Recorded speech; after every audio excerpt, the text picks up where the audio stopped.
Hey guys, I'm Kevin. You might know me as the sound guy at Rocket Jump Film School, but I've also storyboarded some of our shorts and shows. I'm going to share some of the basics about storyboarding with you today.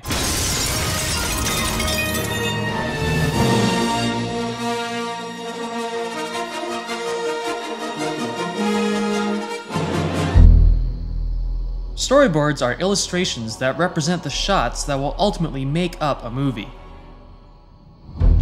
They allow you to build the world of your film before you actually build it.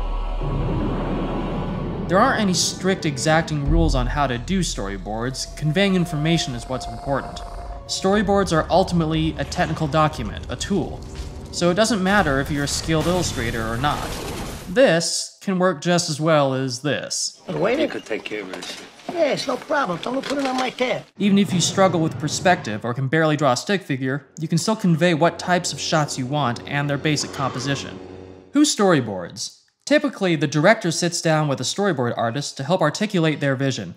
However, it's not uncommon for cinematographers and production designers to join in the process as well. At Rocket Jump, I usually meet with the director and produce rough thumbnail sketches that summarize the important information in each panel, and then afterward I'll fill in the details on my own, meeting with the director once again after completing the panels to make sure everything works. We'll then share the completed panels with the rest of the team. So let's break down the parts of a storyboard. The panel, or frame, is a rectangle that represents what the camera will see.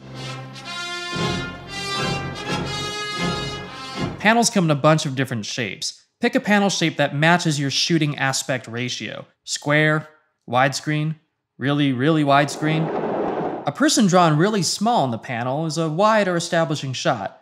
A big head taking up half the panel is a close-up. What an excellent day for an exorcism.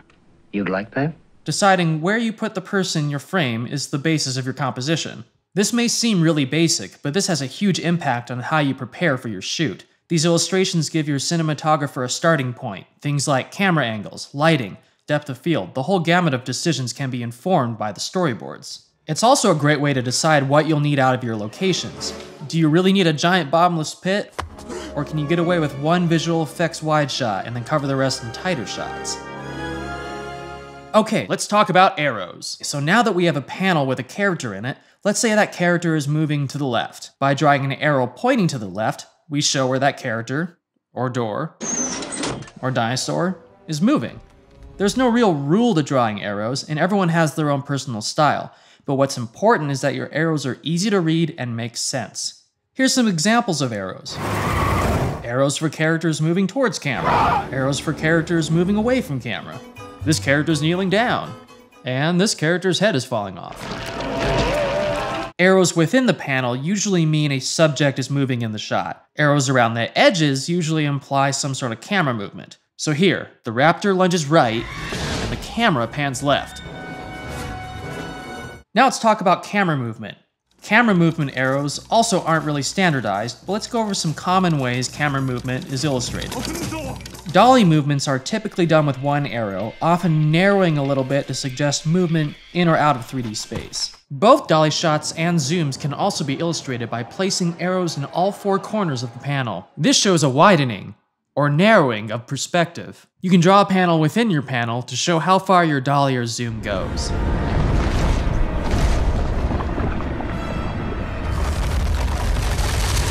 Clearly conveying information is key, so it's better to over-explain than to confuse people. Pans are often shown with an arrow on the side of the panel, either pointing to the left or to the right. Tilts up and down are done much the same way, except with the arrows at the top or bottom of the panel. You can also elongate the panel to fit the entire shot in a single drawing. Since this can get a little confusing, it's okay to make a note indicating whether or not the shot is tracking versus panning or dollying versus zooming, because arrows are often used the same way in both instances. You can make your notes beside the panel or in the arrow itself. Sometimes you'll need more than one drawing to illustrate what's happening in a single shot, especially if it's a really complicated action or camera movement.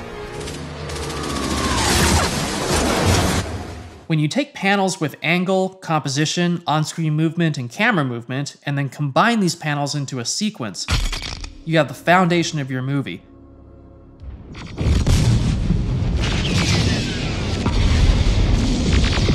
Storyboards are particularly useful for preparing scenes that require multiple effects techniques.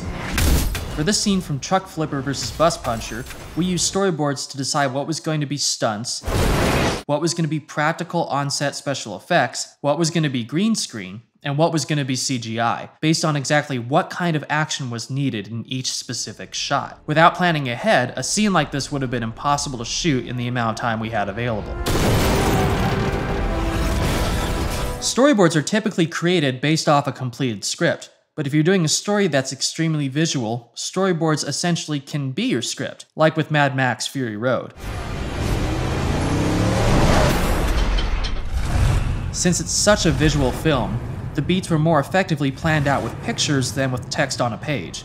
While this is an extreme example, this holds true for preparing all visually complex scenes. There's also plenty of other alternatives to storyboarding. Stanley Kubrick used actual photos from his location scouts to find his compositions. It's also worth mentioning that filmmakers who've adapted comics and graphic novels often use the original artwork essentially as storyboards for the final film. You can make animatics of your sequences on your computer to include motion and timing. You can also videotape your previs, which is really useful for complex action.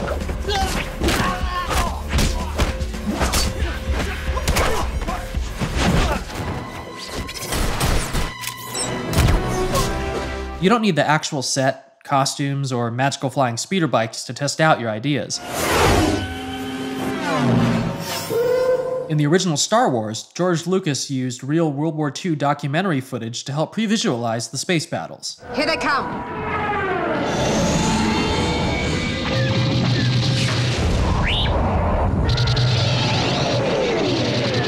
Animation has also been used to help capture complex sequences.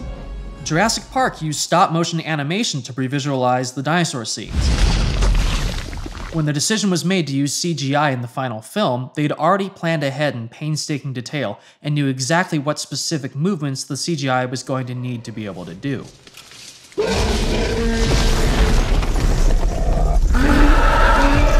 By the time Peter Jackson did the Lord of the Rings trilogy, digital technology had developed to the point where they were able to motion capture the cave troll sequence, and then move a digital camera around in 3D space to pre-visualize the entire scene in a virtual setting. There's no hard and fast rules or one way to do it. But the ultimate goal is planning and clear communication. So whatever tool is going to help you prepare and share your vision the most, use it. It'll pay off when you get to set, and will help empower you to make the best film possible. If you have any questions or would like to share some of your own storyboards, please visit our forums. I'll see you next time, guys. Hope you didn't get bored.